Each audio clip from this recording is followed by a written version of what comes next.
জুলাই আন্দোলনের শহীদ আবু সাঈদের কবর জিয়ারত ও শ্রদ্ধা জানাচ্ছেন নানা শ্রেণী পেশার মানুষ। মঙ্গলবার সকাল থেকে রংপুরের পীরগঞ্জে বিভিন্ন রাজনৈতিক নেতা, মুক্তিযোদ্ধা, শিক্ষার্থী সহ সাধারণ জনগণের অংশগ্রহণে সৃষ্টি হয় এক আবেগঘন পরিবেশ। পুষ্পস্তবক ও দোয়ার মাধ্যমে শহীদদের প্রতি শ্রদ্ধা জানান তারা। অনেকে পরিবারের সদস্যদের সঙ্গে নিয়ে আসেন নতুন প্রজন্মকে শহীদের আত্মত্যাগের গল্প শোনাতে। জেলা প্রশাসনের পক্ষ থেকে নিরাপত্তা ও শৃঙ্খলা রক্ষায় নেওয়া হয় বিশেষ ব্যবস্থা। আয়োজনে শেষ পর্যায়ে শহীদের আত্মার মাগফিরাত কামনায় অনুষ্ঠিত হয় বিশেষ মোনাজাত। এনসিপির নেতাকর্মীরা আবু সাঈদের কবর জিয়ারতের মধ্য দিয়ে তাদের পদযাত্রা শুরু করবে। এরকম একটি আন্দোলন, যার আত্মত্যাগের মধ্য দিয়ে যে আন্দোলনটা দানা বেঁধে উঠেছিল, যে আন্দোলনটা শেষ পর্যন্ত একটা স্বৈরাচারী সরকারকে বিদায় করতে সক্ষম হয়েছে, সেই আন্দোলনের অন্যতম শহীদ কিন্তু শহীদ আবু সাঈদ। এই জন্য তার স্মৃতিকে ধরে রাখবার জন্য এবং নতুন প্রজন্মের কাছে তার এই আত্মত্যাগের বার্তাটাকে পৌঁছে দেওয়াটাই কিন্তু আমাদের মূল উদ্দেশ্য। আবু সাঈদ আমাদের পীরগঞ্জে আরও একজন শহীদ আছে, শহীদ সোহাগ, গুলি করে নির্মমভাবে আঘাত করে শহীদ করে দিয়েছে। এর পিছনে যারা ইন্ধন জুগিয়েছে, উৎসাহ জুগিয়েছে, তাদের সকলকে বিচারের আওতায় আনা উচিত। রংপুরে শহীদ আবু সাঈদের কবর জিয়ারতের মধ্য দিয়ে জুলাই পদযাত্রার আনুষ্ঠানিকতা শুরু করবে এনসিপি। সেখানকার পরিস্থিতি জানাতে সরাসরি যোগ দিচ্ছেন সহকর্মী রফিকুল ইসলাম। রফিক, সকাল থেকে কি কি কর্মসূচি দেখছেন আমাদের জানাবেন।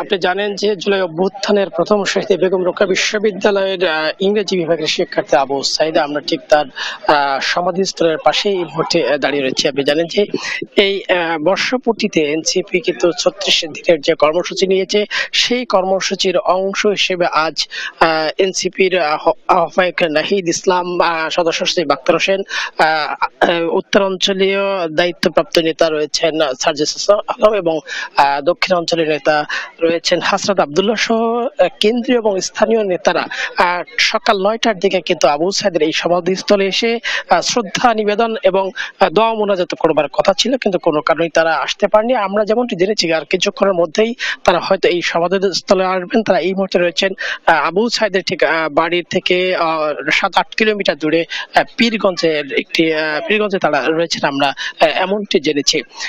এই দিবসকে, এই আবু সাঈদের এই আবু সাঈদকে যে হত্যা করা হয়েছে সেই বর্ষপূর্তি উপলক্ষে সকাল 8:30টার দিকে কিন্তু এখানে এসেছিলেন স্থানীয় জামাত নেতৃবৃন্দ। তারা এখানে এসে আবু সাঈদের বাবা মা স্বজন যারা আছেন তাদের সঙ্গে কথা বলেছেন এবং আবু সাঈদের ভাইকে সঙ্গে নিয়ে তারা কবর জিয়ারত করেছেন, আমরা এমনটি দেখেছি। আপনি জানেন যে এই আজকের যে দিন, এই দিনকে ঘিরে কিন্তু এনসিপির নেতারা এখানে এসেই তারা কবর জিয়ারত শেষ করেই তারা কিন্তু যাবেন গাইবান্ধায় এবং পলাশবাড়িতে তারা যাবেন। সেখানকার কর্মসূচি শেষ করেই তারা রংপুরের 7টি স্থানে তারা কর্মসূচি পালন করবেন এমনটি আমরা জেনেছি।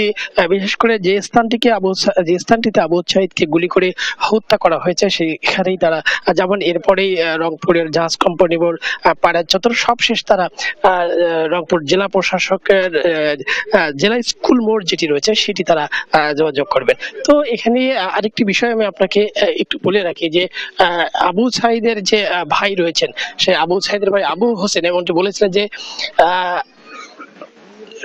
আবু সাঈদকে দিবসকে ঘিরে যে একটি ঘোষণা করা হয়েছিল, প্রজ্ঞাপন জারি করা হয়েছিল, সেটি কিন্তু চেঞ্জ করা হয়েছে এমনটি দাবি করছে আবু হোসেনের পরিবার। বলছে যে একটি সুষ্ঠু বিচার, ন্যায় বিচার যেন পান এমনটা দাবি করেছেন। একই সঙ্গে এই যে দিবস, সেই দিবসকে ঘিরে তাদের আপত্তি রয়েছে। তো এই দিবসকে ঘিরে আপনাদের কি অভিযোগ রয়েছে? আপনারা বলছিলেন যে 16 জুলাই যেন আবু সাঈদ দিবস করা হয়। বৈষম্য বিরোধী ছাত্র আন্দোলনের প্রথম শহীদ আবু সাঈদ, যার আত্মত্যাগ মানুষকে অনুপ্রাণিত করছিল এই বৈষম্য বিরোধী ছাত্র আন্দোলনের রাজপথে ঝাঁপিয়ে আসার জন্য, যেটা শুরু হয়েছিল বৈষম্য কোটা সংস্কার আন্দোলনের মধ্য দিয়ে, কিন্তু শেষ হয়েছে এই গণ অভ্যুত্থানের মাধ্যমে স্বৈর সরকারের পতনের মধ্য দিয়ে।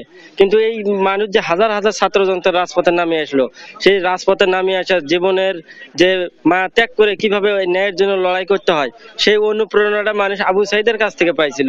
সেই 16 জুলাই যে প্রথমে সরকার শহীদ আবু সাইদ দিবস ঘোষণা করে পরবর্তীতে এটা পরিবর্তন করে জুলাই শহীদ দিবস ঘোষণা করছে। আসলে জুলাই শহীদ দিবস ঘোষণা করার জুলাই আরো অনেক দিন ছিল, কিন্তু আবু সাইদ যে আইকনিক শহীদ এই জুলাই বিপ্লবের, এবং আবু সাইদ যুগে যুগে এই অন্যায়ের বিরুদ্ধে লড়াই করার জন্য অনুপ্রেরণা হয়ে থাকবে মানুষের জন্য। সে আবু সাইদের জন্য যে দিবস ঘোষণা করে আমরা শুনছিলাম আবু সাইদের ছোট ভাই আবু হোসেনের কথা।